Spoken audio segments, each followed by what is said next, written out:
like I mentioned, the Milwaukee Bucks fired head coach Adrian Griffin today. 43 games into the season, Joe Prunty has been named the interim coach while they look to hire a new coach, but all reports indicate that Doc Rivers is in the lead to be the next head coach. And the question I got for the fellas is, was this the right move for the Bucks? Tim, I'm going to start for you because I know you were super excited to get some of your Bucks takes off. Okay. So, because it's alleged, it ain't done yet. Ain't no ink on no goddamn papers nowhere yet. Because it's alleged. It's a link in a gun, though. It's damn near done. Let's call a spade a spade. He probably gonna be our next head coach. But with Doc Rivers as our coach, or rumored to be the coach. Rewind before you even get to Doc, Tim. Hold on. Like, was firing Adrian Griffin the right move? Yes. Why? Right now, it's interesting, but I would say, all right, let's put it like this. I'll give the Bucks credit for finding they could have taken what they believe to be a bad hire and just rolled with it for the rest of the season. They could have just saw it through, seen it through the playoffs, seen it through the postseason, get an early exit, because it looked like, honestly, on what we're seeing versus what the paper says, we probably would have got bounced first or second round. I wouldn't have been surprised, honestly, if it was first. But give credit where it's due. They decided, hey, we took a bad hire. We recognize that. We're going to change that. We're halfway through the season, but we're pretty much like legit at the halfway point. It's 43 games. 43. Like, we're at the halfway point. So we still got at least 37 more games, 37, 38 more games to go. What my fear or concern is that if we make the same mistake twice in the same season, we don't accomplish anything. So I do say that it is more so sure, we're trying to right a wrong right away. It's not right away, but it's right away. But at the same time, it's like, yeah, especially because we got 30 wins. Like, most of the time, you don't see a coach with 30 wins, 13 L's get fired halfway through the season. But again, a testament to the Bucks, because on paper, sure, we're 6 points better on offense than we were on defense. We're 6 points per possession, for 100 possessions, worse on defense than we were last year. So we're like instead of fourth, we're like 22nd in defense. Yeah. You're 6 points better, yes, because we expected offensively to be better. In essence, we went all in on offense this year. The problem, and the reason why I say yes, is because you were tasked with optimizing Dame and Giannis. Your whole point and the whole task with him, like after everything shook, and granted, yes, sure, he didn't walk into a situation where he had Dame in the first place. The whole thing was, if you can optimize Dame and Giannis on offense, everything else should kind of fall into place. It really shouldn't matter everybody else. Like, we'll figure out everybody else. But if we can get those two humming, we should be straight. We kind of sold on defense. Not kind of. We sold on defense.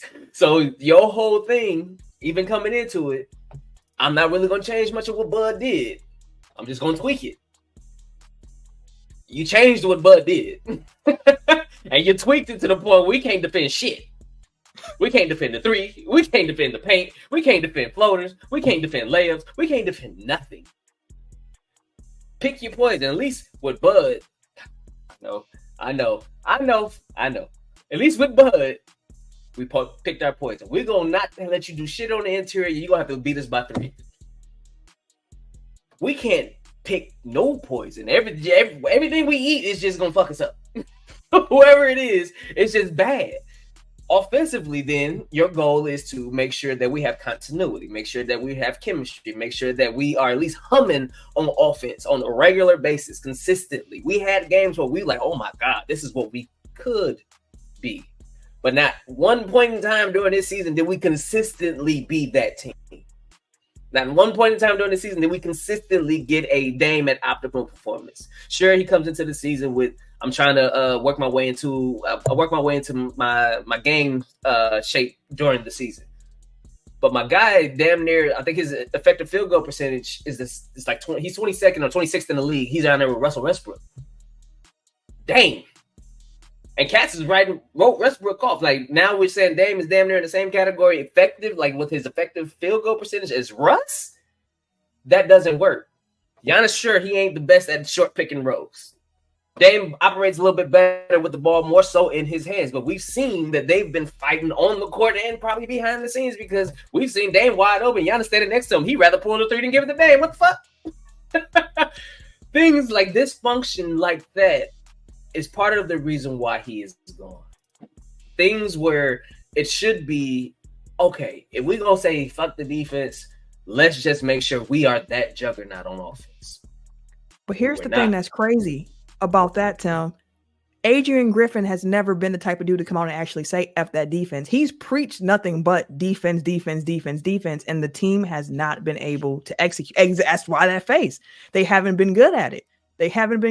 Like, he brought this aggressive trapping scheme because he wanted to force turnovers, and the Bucks are last in the league in forcing turnovers. Like, he's preaching it, and he's saying that's something that we have to be, good at, but it hasn't translated. To that point, and then I'll let you go, Eric J. I said it recently. I had text y'all in the group when that Cavs game was going on. Like I said, I'll leave it at this. 40-point blowout Cavs game? The 40-point blowout Cavs game with everybody but Giannis playing. Yeah. Yes, that game. I said in the group, I said that one of three things must be true about this team and the coach. One, there really isn't an offensive or defensive plan in place. Two, or the players really not buying in that we really only winning on talent. Or three, they're following the game plan and it just fucking sucks. It's just terrible, bro. Like, they trying to do what he's telling them to do and it's just not working. But based off of everything that we've seen so far, it sounds like there really wasn't an offensive or defensive plan in place in the first place. And two was true as well, because two things can be true at once, that we really were just winning on talent. Yep.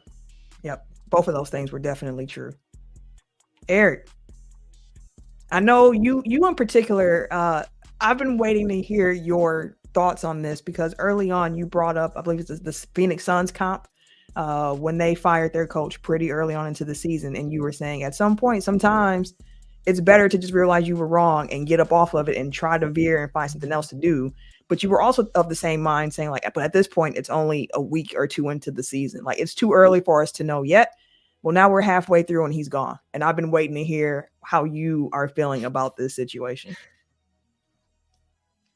Yeah, I was going to reference that tweet thread that I sent out. I looked it back. It was November 13th.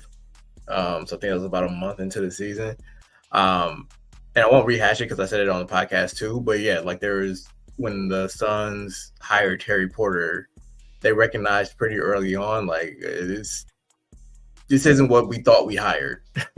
And they weren't afraid to make that decision pretty early on, even though, some people could preach patience and like maybe it gets better, but it's like on the flip side, maybe it gets worse. I'll also bring up another parallel to something, to a different situation where a team made a change, where a successful team made a change, and that was David Blatt in Cleveland. David Blatt was first in the East his second year in Cleveland, but like LeBron had seen enough. And like I say LeBron, but like then the organization had seen enough. Like they went through his first year when he was hired for a job that changed dramatically, within the first few months. And he wasn't really equipped to handle that type of team. It's unfortunate. Like, I feel bad on a personal level for Adrian Griffin, but he wasn't the right hire for the team that he was hired to coach. And like, yes, he can grow into, let me backtrack. Maybe he can grow into being a successful NBA head coach, but this isn't the type of job that you take to learn on the job. Like, they were under different pressure when they hired him because like Giannis was going into he's going into the last year of a contract. And they needed to secure an extension. And there was a possibility that the team that he was hired to coach could have been like a last dance situation. And that was the last year. And then they pivot into a rebuild. that all changed when they traded for Dame and Giannis signed his extension. Then it's like, yo, we have a title window, and you got to get better really quickly. And he didn't. Yeah. Like, you know, there were numerous red flags, but the brightest one was Terry Stotts walking away from his job a week before the regular season started. Like, maybe it was just a difference of opinion, but it's like NBA coaches, NBA people, like these are finite jobs. Like, they don't just walk away from these jobs unless like it's something really rotten. So it sucks for him personally. It sucks that, you know, this team wasn't able to figure it out under him. But I'm glad that they made this move now, as opposed to seeing the year through and just wasting a year of Giannis and Dame and Chris and Brooke, who only have so many years left themselves. Like, you kind of got to do what you got to do. That's a fact. That's a fact. And that was my thing around the hire of Adrian Griffin from the jump, where I was saying, like, it's a tough situation to walk into for a first-year head coach. Now, there are reports that have come out from Chris Haynes mentioning the fact that part of why he was hired is that the franchise was unsure about the direction they'd be going in. They weren't sure if they were going to be able to re-sign Chris. They weren't sure if they're going to be able to re-sign Brooke. They weren't sure if Giannis would sign an extension with this team. So they were like, hey, opportunity here for us to try out a first-year head coach. And let's keep in mind as well that he was somebody who Giannis was like, of the candidates, I like him the most. Like Adrian Griffin, that works out for me. So they went in this direction. You have a bombshell right before training camp with the trading of Jrue Holiday for Damian Lillard, which your point of attack defense is out the window right there and right then. And I guess Eric, you're saying your first red flag was the Terry Stotts thing. And for me, I guess in retrospect, my first red flag was him saying Malik Beasley is going to be taking on the toughest defensive assignment every night. And I was like, wait, what? Who? Bees? That the dude we saw the Lakers bench last year in the playoffs? Okay, that's interesting. And it's not to say that Malik Beasley's been having a bad season, because as we've seen, he's one of the top 3-point shooters in the league offensively. Like, he has been great. The net ratings when the starting five is on the court have been phenomenal. No knock on him, but let's be real. Like, all the effort in the world can't change natural ability sometimes. And that just wasn't going to be a clean fit. I did not expect for the Bucks to fire their head coach before All-Star break, before a trade deadline. I really thought that they would give him at least a full year to see if they could do it. If anything, because to be fair to Griffin, part of the reason this isn't working is roster. The personnel isn't all the way there. The Bucks still do need to make some personnel switches, in my opinion. They still do need a point of attack defender on this team.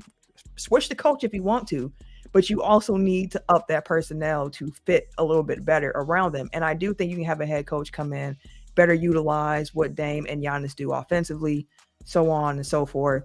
But like, there's only so much a coach can really implement in a season when they're coming in halfway through it. NBA teams and players already complain about the fact that they don't have much time to practice during the regular season. And now you're bringing in a brand new head coach halfway through. There's really not going to be much time to implement or to train up a new system. Like, best case scenario is like you just kind of tweak around the edges and try to make changes that can be done pretty quickly with this team. So I don't know. It's interesting. Go ahead. I was just gonna say, I think that's the benefit of having such a veteran team, is that you kind of can use shortcuts and shorthand to kind of make these adjustments on the fly. I don't disagree. Like, I do think that they have personnel issues. Like, the roster composition isn't what's needed to, especially in light of trades that have happened recently. Like, it's not Terry. You know, the roster still needs to be tweaked to kind of match up with those teams. But also, I think that the coaching staff thus far hasn't maximized what the Bucks do well. That's fair. Or mitigated what they do poorly. That's fair. And those are things that I think can be tweaked mid-season. Like, I don't think you junk everything, because again, like we said early on in the season, this is a team that was built to play bud ball. Like there are only so many pitches that they can throw. So like what the skeleton is, and I would imagine that they run more pick and roll if Giannis buys into it. And then on defense, like they just tighten up their screen navigation and communication. Like those are things that I don't think need to be installed in a preseason or a training camp. Like those are things that it's just like we have to commit to it. We have to know clearly what our plan is, which is something that numerous players have kind of highlighted in media sessions over the last month or two, which is like, I don't know what we're doing. Yeah. I don't know. You can see that. I don't know where I'm going. I don't know what we're, like those are things that come from the top down, and it's like communicate that effectively to the team, make sure everybody gets on the same page, and go from there. So whoever the coach is, knock, wink, wink. I think that those are things that they can clean up coming in midstream. Yeah, and let's not bury that lead because, as mentioned, Doc Rivers is the name that's being thrown out there as somebody who the Bucks are looking at as their top candidate for this. And what was interesting about the news around the dismissal of Adrian Griffin was learning that Doc Rivers has already been working with this franchise since they were in Vegas for the in-season tournament. He has been already familiar with the team. He has been advising Griff. So it's kind of like the Bucks have had just a history of just weird transitions from coaches. It's always kind of messy in some way, some shape, some form. GM too. I mean, like we had Larry Drew at the public market with Jabari Parker talking about how great this was, and then that man was gone within a week. I think within a day. I was trying to be kind. No, I was gonna say, sorry, Tim. I know you're gonna get something in, but I was gonna say this is the second time that the Bucks ownership group has fallen for the dirty Mac. Like they already got a girl, and then like somebody whisper in their ear, I can do better than her. Like, you know what? You can do better than them. And it's like, you don't break up first. You just hire the coach. Because, like, I'm not convinced that this all just came together today and, like, they hadn't reached out to Doc Rivers and they weren't sure if he's going to take the job. And they're just now getting into the conversations. But, like, no. This locked in. And, like, for Doc Rivers to be consulting the dude and then take his job, like, 30 I'd have to throw hands if I was Griff, personally. And that's just disgusting.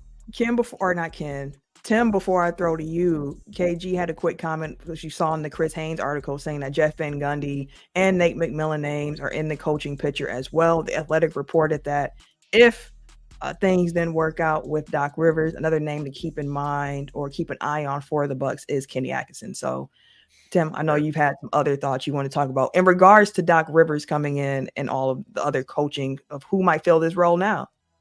I'm gonna just, if y'all don't mind, I'm gonna do a quick ISO, clear out real quick. I'll make it quick. I'll make it quick. So let me start off by saying the Bucks didn't have time to fool themselves with the regular season record. Like when they traded for Dame, it became a championship or bust team from the jump. This is not a championship team right now. So they got proactive. They started making moves based on the heightened expectation of what we were expecting for the season, either a championship or bust. So rather than the general standards that a number 2 seed with a 30-win coach would bring, and rightfully so, because, most other fans, if they were the number 2 seed, and most other teams, if they're number 2 seed, they're not tripping about the coaching. They're not tripping about the on-field product or the on-court product and everything like that. Rightfully so. But when the standards change from having a good year to this is our year or not, I hate to sound like the Cowboys, but this is our year or not. You had a lot of fans give grace to the coach and the fan base and the ownership itself when you have the number 2 seed in the East. We don't have that time to play around with the regular season record. We're more so concerned about the postseason. Hell, even working with Bud, we realized that the regular season, okay, you can work through things during the regular season, but we're really trying to get to this chip. Doc Rivers and big name coaches, big name retread coaches will never go away. It will never not be a thing.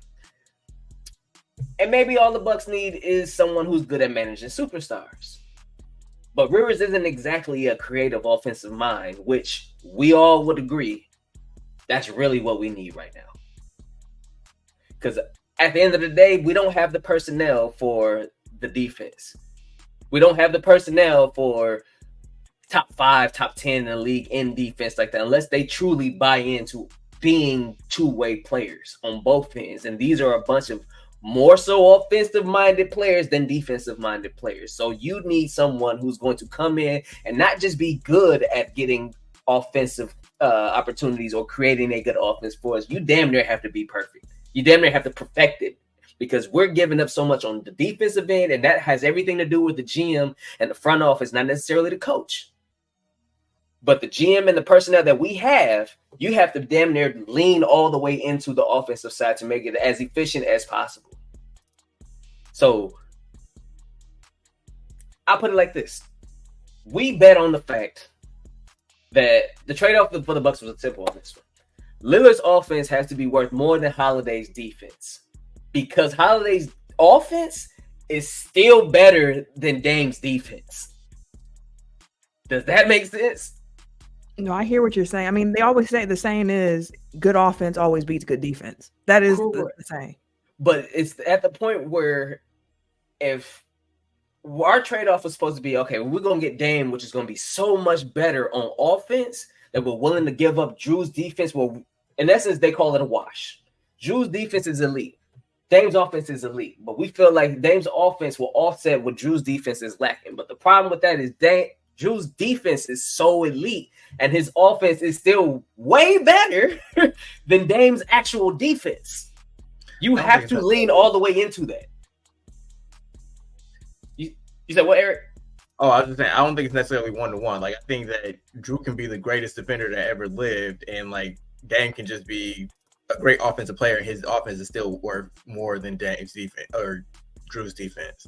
But like, also, I think that I don't think that they necessarily need creative offense. I think that they have a very clear like, hey man, just get this one thing working. That unlocks everything else. Like, just figure out the way to unlock the Dame Giannis pick and roll, which again, like, can be partially just Giannis needs to buy into being a screen setter and a roller. Like, not only like he's Giannis, you don't want to just put him in that box, but like I think part of it is like he's not sure when to roll, when to pop, when to slow roll, when to sit in the pocket, when to just get out the way. Like, that part needs to be figured out. And I don't think that necessarily takes an offensive genius.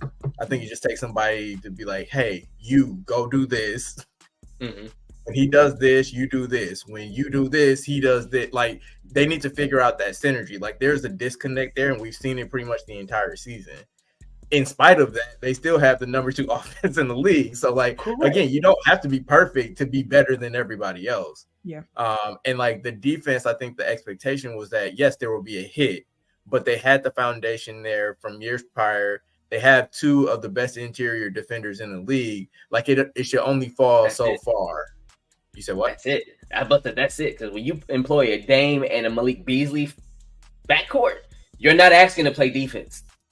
You're walking into a non-defensive backcourt. I'm saying that the hit that they expected to take wasn't to 22nd. It was to like 15th, 12th, 20th at worst. But like, to be a bottom 10 defense and to really play worse than that, like, the thing that's saving them is like they have these spurts, like usually with the starters at the end of the game when they've kind of been fucking around all day.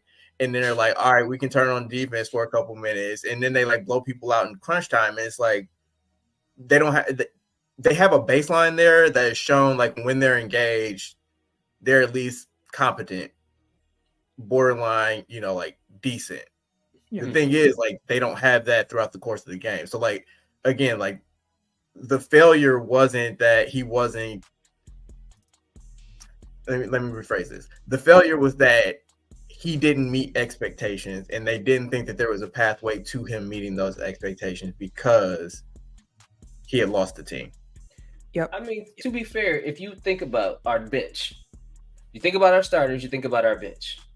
And you think about the defense that we're expected. Again, we was expected to take a drop back, but not this big of a drop back. But then, if you come off the bench with Campaign or Pat Connaughton or Bobby Portis or AJ Green or you know what I mean, like we don't have people on the.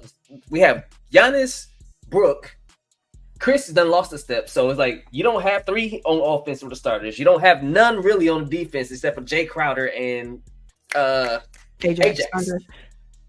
You have nobody else.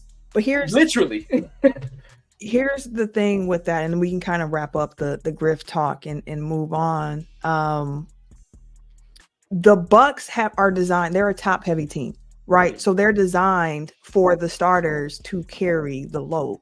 I do not expect the Bucks bench to be one that is outscoring other benches. What I expect from the Bucks bench is for them to get into the game and not blow the lead that the starters help to build. That's it. That's the bare minimum. Don't blow it until our starters can get back into the game.